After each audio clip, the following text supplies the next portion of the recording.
Okay, so to do a weighted average shot, what I do here, I change this back to point number 1, and we hit OK on that one. And I'm going to go in here my settings, and I'm going to change my vertical to 0.015 because VRS just won't get to 0.01. It took 150 shots on the last one to get to 0.01. So we're going to bump it up to 0.015.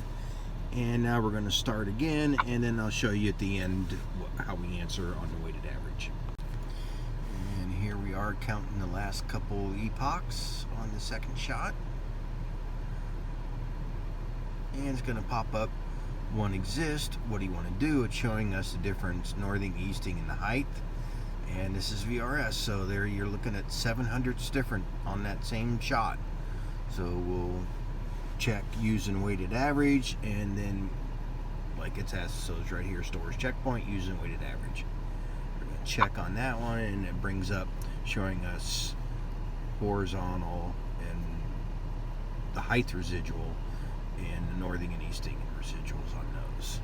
So we're going to do one more shot, and then we'll come back to this screen after it's all done. Okay, so here we are storing the next point, and I had a little internet disconnect problem, had to completely start over with the connection to the VRS network.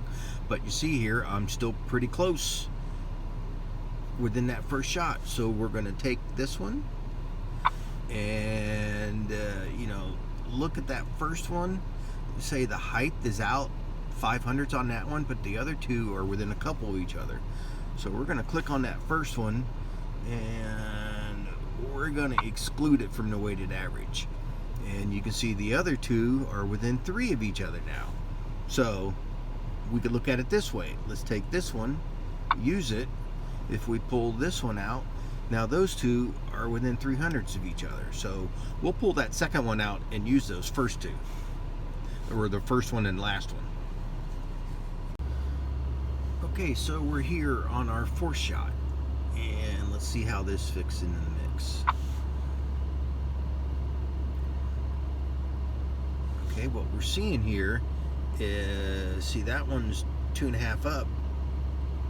That one's within 300ths of that one. That one, the last one, is now within 300 of that one. So what we're going to do, I'm going to take this one out again. And you see those two are really close. We're going to do a third one again to see what we end up with. Okay, so what you're seeing here, after taking 5 shots, I've got a spread of -3 to almost +3. That's a 600 spread. So my final point is going to be 300ths in between all of those. So it's VRS. That's pretty much what to be expected. Okay, so now in my RTK job, I've got to configure it, the coordinate system, and I'm on south now, but because it's TopCon, we have to switch this back to NAD 83 2011 and Geoid 2018. Now we're going to exchange from file, points, and there's my VRS job. Import that, and everything's good there. 1 point imported, close, home. Now we are connected to our base. We're ready to start our base.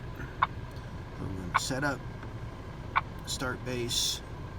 We're going to be on point number 1, check. And there it pulls the coordinates as soon as you check into another box. And height is 0, which is what we want for this. We're going to start the base. Okay, go to rover, connect to our rover.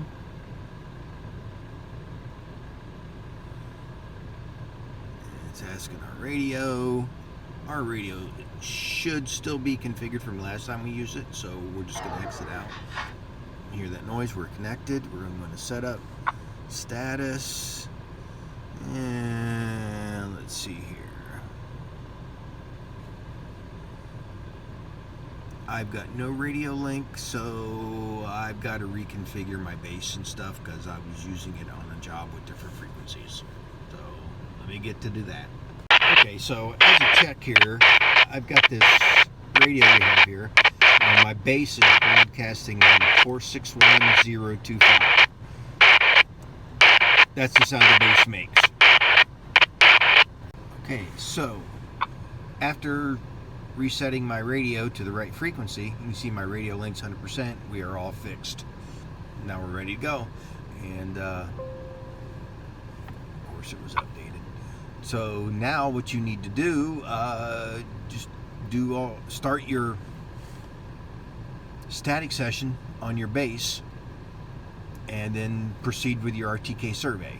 And then when you're all done, stop the static session and shut everything down. And then that static session will be the check for your VRS location that you took on that point.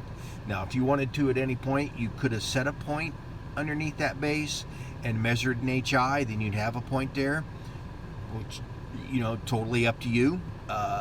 This is a method I found that works well for me by setting the bass on nothing. Your results may vary.